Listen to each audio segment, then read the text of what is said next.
감사합니다. 안녕하세요. 시사오늘 윤진석 기자인데요. 안녕하세요. 꼭 뵙고 싶었습니다. 예, 고맙습니다. 네, 이재명 대표 구속영장 재청구하실 건가요? 법무부 장관은 구체적인 사안에 대해서는 지휘하거나 관여하지 않으니까 검찰이 적정하게 판단할 거라고 생각합니다. 장관님, 지금 후보자들 인사검증이 제대로 이루어졌다고 보시나요? 인사검증은 시스템에 따라서 이루어지는 것이고요. 어제 김해 후보자가 청문회 도중에 퇴장하셨는데 어떻게 생각하시나요? 그걸 제가 말씀드릴 문제는 아닌 것 같습니다. 민주당에서 수사 실패 시인을 인정하라 이런 얘기가 나오고 있는데 영장 재판이라는 것이 범죄 혐의가 인정되는 경우에도 기각할 수 있는 시스템이죠. 그렇기 때문에 오거돈 전 시장, 김경수 전 지사, 김은경 전 장관 등등 수많은 사람들이 구속영장이 기각됐었지만 결국에 중형을 받고 수감됐었죠. 범죄 혐의자 측에서 영장 한 번 기각됐다고 기세등등하게 법집행 책임자를 공격하는 것에 대해서 국민들이 그렇게 좋게 보실 것 같지는 않습니다. 장관님, 이제 같은 법무부 장관인데요. 근데 왜 박범계 장관님은 미국 출장의 출장 경비나 내역이 2배 이상 차이가 나는지 이게 어떤 이유 때문에? 뭐 저한테 물어보실 일은 아닐 것 같은데. 네. 그 장관님의 탄핵을 저. 민주당에서는 국감 이후에 보고 결정하겠다 이런 말을 홍익표 원내대표가 하셨는데 왜 지금 안 하시죠? 왜 지금 안 하시는지 모르겠네요.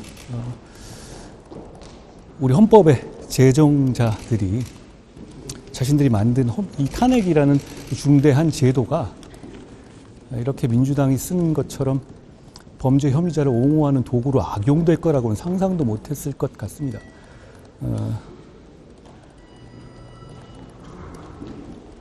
정당한 수사가 있을 때 다수당의 권력으로 그 수사를 방해하고 검사를 좌표 찍고 그리고 허위 사실을 조작이다 이렇게 퍼뜨릴 때 그걸 지적하고 그 외풍을 막는 것은 법무부 장관 임무입니다. 저는 지금까지 그 임무를 한 것이고 앞으로도 그 임무를 할 겁니다.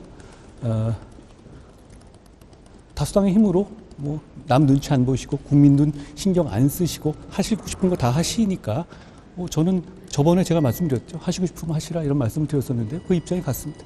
장관 이균용 대법원장 후보자 야당 주도로 결국 부결이 됐는데 법조인으로서 어떻게 평가하시는지?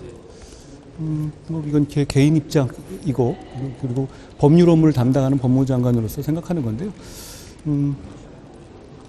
오늘 이 대법원장 인준 부결이 진짜 이유가 뭔지에 대해서는 국민들도 다 아실 거라고 생각합니다. 저는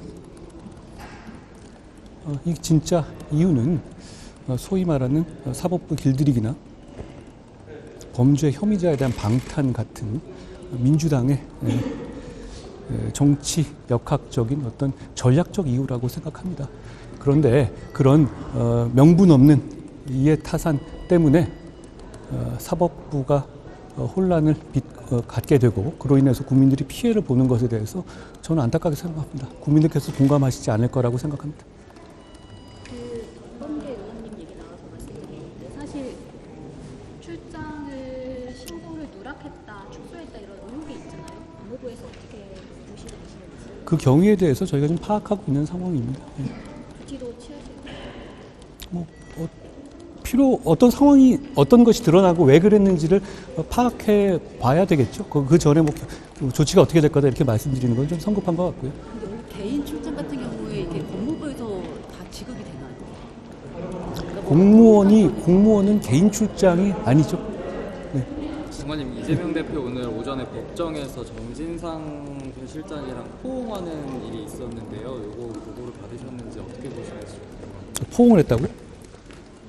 처음 듣는 얘기입니다. 왜요? 재판부의 허가를 받아서. 왜요?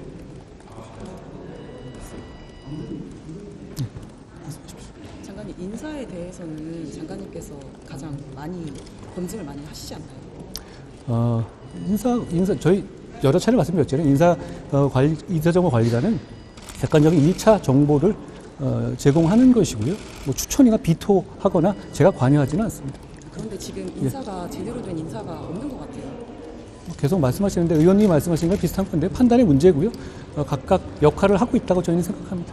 지금 후보자들이 자꾸 후보자들이 중도 퇴장하거나 아니면 청문회에서 욕설을 하는 등 좀 문제가 많은 것 같은데 어떻게 생각하시나요? 기자님, 그걸 저한테 생각을 물어보실 문제는 아닐 것 같아요. 예. 예. 민주당에서 출범하면 후배 설명하신 거에 피해 사실 공표로 고발한다고 하던데요. 왜 허위사실 공표로 안 하고 피의사실 공표로 고발하나요? 기억하시겠지만 저는 하영재 의원에 대한 체포 동의안 설명할 때도 그거 이상으로 자세하게 설명했던 것 같은데요. 그때 이런 얘기 안 하셨던 것 같습니다. 게다가 가결표까지 찍어주셨죠. 체포 동의안을 하는 이유는 의원이 불체포 특권이 있잖아요.